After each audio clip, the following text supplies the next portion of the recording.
Bismillahirrahmanirrahim. Assalamualaikum warahmatullahi wabarakatuh. Halo semuanya, perkenalkan nama saya Salsya Ali Gunawan dengan NIM 2892350031. Saya dari Prodi Manajemen. Pada hari ini saya akan membahas atau mempresentasikan mengenai integrasi ekonomi dalam konteks global untuk daya saing retail. Untuk lebih lanjut, yuk kita simak ke slide berikutnya. Oke, baik. Di slide pertama, di sini kita akan membahas mengenai definisi integrasi ekonomi. Apa sih itu definisi integrasi ekonomi? Integrasi ekonomi ini adalah kerjasama ekonomi antar negara dan koordinasi kebijakan ekonomi mereka yang bertujuan untuk mengurangi atau menghilangkan hambatan perdagangan serta meningkatkan hubungan ekonomi antar negara anggota. Kemudian, kalau di sini definisi menurut United Nations Conference on Trade and Development, mendefinisikan integrasi ekonomi sebagai kesepakatan yang dilakukan untuk memfasilitasi perdagangan internasional dan pergerakan faktor produksi lintas negara. Secara umum, secara umum dibagi dua. Definisinya yang pertama, proses peningkatan kemakmuran. Jadi, integrasi ekonomi ini adalah sebuah proses di mana sekelompok negara berupaya untuk meningkatkan tingkat kemakmurannya. Kemudian, yang kedua, penghapusan hambatan. Dari segi penghapusan hambatan, integrasi ekonomi ini adalah pencabutan atau penghapusan hambatan ekonomi di antara dua atau lebih perekonomian negara. Hambatan ekonomi yang dimaksud meliputi semua pembatas yang menyebabkan mobilitas barang, jasa, faktor produksi, dan aliran komunikasi relatif menjadi rendah. Kemudian, kalau definisi secara teoritis, dari sudut pandang teoritis ini adalah integrasi ekonomi mengacu pada suatu kebijakan komersial atau kebijakan perdagangan yang secara diskriminatif menurunkan atau menghapuskan berbagai hambatan perdagangan hanya di antara negara-negara anggota yang sepakat untuk membentuk kawasan ekonomi. Kemudian kalau cara definisi operasionalnya, kita dibagi ada yang pertama dari segi pencabutan atau penghapusan diskriminasi, artinya penyatuan kebijaksanaan seperti norma, peraturan atau prosedur yang instrumennya meliputi bea masuk, terus pajak, mata uang, undang-undang, lembaga, standarisasi, dan kebijaksanaan ekonomi. Nah, kemudian di sini di slide berikutnya ya, setelah kita mengetahui definisi integrasi ekonomi, di slide kedua kita akan di slide ketiga, mohon maaf teman-teman, di slide ketiga kita akan membahas mengenai tujuan integrasi ekonomi. Nah, tujuh alasan nih kenapa kita di sini ada lima ya teman-teman. Di sini ada lima. Mengapa kita harus mengetahui tujuan integrasi ekonomi untuk melakukan tujuan itu bukan hanya untuk bersenang-senang, tapi untuk membuat anggota negara-negara menjadi lebih kaya atau lebih maju. Yang pertama di sini meningkatkan kemakmuran melalui liberalisasi perdagangan. Artinya kita membuat belanja dan jual antar negara jadi lebih mudah atau lebih murah. Nah, integrasi ekonomi ini artinya kita sepakat untuk menghilangkan tembok pembatas seperti biaya masuk atau tarif antar negara anggota ketika tembok itu hilang, biaya impor barang jadi nol. Dampaknya, jadi konsumen di Indonesia bisa membeli barang dari Singapura dengan harga lebih murah dan sebaliknya. Jadi ini membuat rakyat kita tuh punya lebih banyak pilihan dan harga yang lebih terjangkau sehingga kemakmuran ekonomi kolektif meningkat. Kemudian yang kedua, memperluas pasar meningkatkan ekspor ya teman-teman. Nah, artinya di sini kita menjual produk kita ke pasar yang jauh lebih besar. Penjelasannya jadi kita tuh tadinya punya produk UMKM di Indonesia hanya bisa dijual di Pulau Jawa. Kini melalui integrasi pasar kita langsung meluas ke seluruh negara anggota, misalnya seluruh Asia Tenggara. Nanti ini memberi kesempatan fantastis ya bagi produsen lokal untuk mengekspor lebih banyak tanpa perlu menghadapi prosedur rumit atau biaya yang tinggi. Jadi pasar yang besar berarti potensi keuangannya yang juga menjadi besar. Kemudian yang ketiga ini adalah menarik gitu ya teman-teman, menarik investasi asing, artinya membuat negara kita sangat menarik bagi investor global. Jadi investor luar negeri atau orang asing ini melihat suatu kawasan yang terintegrasi seperti ASEAN sebagai suatu pasar tunggal yang besar. mereka lebih suka berinvestasi di negara anggota, misalnya di Indonesia. Karena dari suatu pabrik, di sini mereka bisa menjual produknya ke semua negara anggota tanpa dikenakan tarif.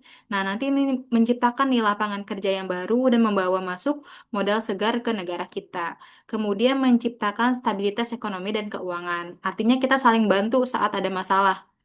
Nah, kalau misalnya lebih jelas lagi dalam bentuk integrasi yang lebih tinggi, seperti kesatuan ekonomi, terus atau mata uang tunggal, jadi negara-negara anggota harus memiliki kebijakan moneter dan fiskal yang harmonis. Artinya mereka harus kompak dalam mengatur uang dan pajak. Kekompakan ini membuat ekonomi kawasan menjadi lebih stabil dan kuat saat menghadapi krisisnya global.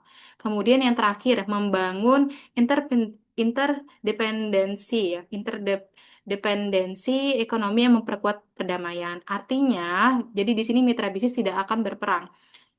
Jadi ini itu maksudnya adalah manfaat politis yang sangat mendasar. Ketika dua negara sudah terikat secara ekonomi dan saling jual beli, terus saling tanam modal dan saling bergantungan, mereka akan berpikir dua kali lipat untuk berperang. Jadi hubungan dagang yang kuat menciptakan ketergantungan interdependensi yang pada akhirnya nanti memperkuat perdamaian dan kerjasama regional. Nah, selanjutnya di slide ketiga, di sini kita akan membahas mengenai biaya integrasi ekonomi. Biaya integrasi ekonomi ini artinya yang pertama, hilangnya kedaulatan ya, hilangnya kedaulatan negara dalam pengambilan kebijakan ekonomi. Jadi, intinya di sini negara kehilangan hak untuk mengambil keputusan sendiri mengenai ekonomi. Nah, bayangkan kalau misalnya kita bergabung dalam serikat perusahaan, terus harus setuju dengan aturan serikat. Harus setuju kan sama aturan serikat. Nah, dalam integrasi ekonomi tingkat tinggi negara kita harus menyerahkan nih sebagai kewenangannya kepada badan supranasional di kawasan. Artinya kita tidak bisa lagi sembarang menggunakan kebijakan fiskal, pajak, atau moneter uang untuk mempengaruhi kinerja ekonomi dalam negeri. Jika ada krisis, kita harus berkoordinasi dan mendapat persetujuan dari negara-negara anggota lain. Jadi hilangnya kedaulatan ini adalah pengorbanan terbesar, karena kita harus mengorbankan kepentingan nasional demi kepentingan kawasan. Kemudian yang kedua, ancaman tenaga kerja lokal. Artinya, di sini pekerja asing bebas masuk, persaing jadi semakin ketat. Jadi, integrasi ekonomi ini memungkinkan mobilitas modal dan tenaga kerja bebas keluar masuk ke sama negara anggota. Di satu sisi ini baik, tetapi menciptakan ancaman yang nyata. Jika tenaga kerja dari negara anggota lain, misalnya yang punya keahlian lebih spesifik atau biaya tenaga kerja lebih murah, masuk dengan hambatan yang lebih ringan, maka nanti akan ada potensi timbulnya pengangguran di dalam negeri. Negara kita beresiko kehilangan pekerjaan dan berpotensi hanya menjadi pasar bagi negara yang tidak mampu bersaing. Kemudian yang ketiga ya, yang ketiga ini adalah ketergantungan ekonomi. Nah, ketergantungan ekonomi ini, jika satu mitra jatuh, kita ikut jatuh juga. Jadi ketika kita menghapus semua hambatan dan membangun interdependensi yang sangat kuat, kita menjadi rentan.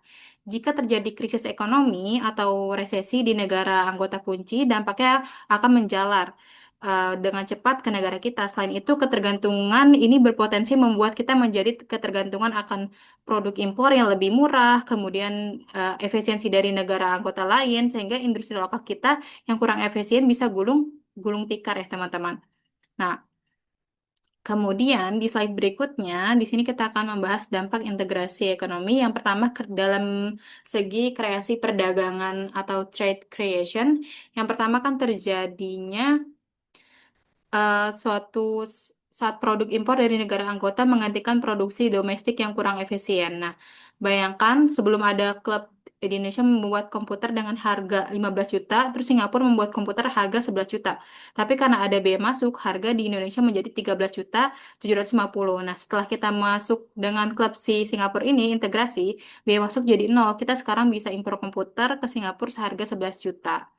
Nah, karena 11 juta jauh lebih murah, kita akan berhenti membuat komputer 15 juta dan memulai membeli dari Singapura, seperti itu. Nah, kemudian yang kedua, meningkatkan kesejahteraan dengan akses barang lebih murah dan berkualitas.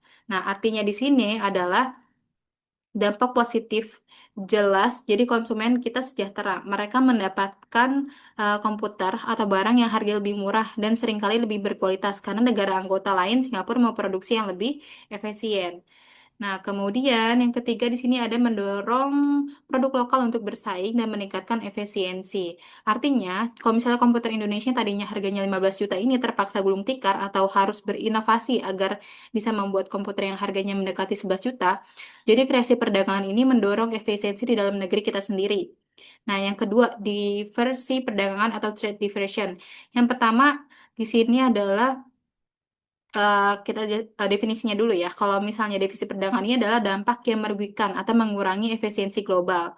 Nah, yang pertama di sini terjadi saat produk impor dari negara anggota meningkatkan produk impor yang lebih murah dari negara dan anggota. Kemudian yang kedua bisa menurunkan kesejahteraan karena barang diganti oleh produk yang lebih mahal. Kemudian yang ketiga mengurangi efisiensi pasar dan menyebabkan alokasi sumber daya yang suboptimal. Selanjutnya di slide berikutnya, di slide ke-6 kita akan membahas mengenai tahapan-tahapan kerjasama ekonomi regional. Oke, yang pertama di sini ada daerah perdagangan bebas ya. Nah, daerah perdagangan bebas ini atau free trade area menghilangkan hambatan perdagangan antar negara anggota seperti tarif atau kuota. Nah, jadi kalau free trade ini tujuannya ini adalah tahap di mana beberapa negara setuju untuk menghilangkan semua hambatan seperti pajak, impor antar mereka. Jadi mereka bisa jual beli barang tanpa dikenai biaya tambahan, namun untuk negara lain yang bukan anggota mereka masih bisa mengenakan pajak. Kemudian yang kedua ada Perserikatan Pabean, Custom Union. Artinya di tahap ini selain menghilangkan pajak antara anggota, mereka juga sepakat untuk mengenakan tarif impor yang sama untuk barang dari luar anggota. Jadi semua anggota kompak atau harus taat aturan pajak keluar. Kemudian di sini ada pasar bersama atau common market. Nah, jadi ini artinya di sini kan memungkinkan mobilitas bebas faktor produksi seperti modal dan tenaga kerja. Jadi sini tahap ini tuh lebih maju, tidak hanya barang bebas dipindah-pindahkan, tetapi juga orang dan modalnya juga ikut investasi. Jadi orang bisa bekerja dan perusahaan bisa investasi di negara anggota dengan lebih mudah. Kemudian di kesatuan ekonomi, Economic Union, kebijakan ekonomi terpadu termasuk moneter, pajak, dan penggunaan mata uang tunggal. Artinya ini tahap tertingginya. Negara-negara anggota menjalankan kebijakan-kebijakan ekonomi yang sama, seperti pajak dan penggunaan mata uang yang seragam. Contohnya seperti membawa mata uang euro di beberapa negara Eropa, seperti itu. Nah, selanjutnya di sini kita akan membahas mengenai kesimpulannya ya teman-teman. Jadi pada akhirnya integrasi ekonomi ini adalah pedang bermata dua yang menawarkan janji peningkatan kesejahteraan kolektif melalui dorongan kreasi perdagangan, tetapi ia menuntut pengorbanan kedaulatan negara dan kesiapan kompetisi yang prima dari setiap anggota untuk memitigasi risiko diversi perdagangan dan memastikan efisiensi nasional. Oke, baik teman-teman. Mungkin itu saja yang dapat saya sampaikan. Terima kasih. Kurang lebihnya mohon maaf. Wassalamualaikum warahmatullahi wabarakatuh.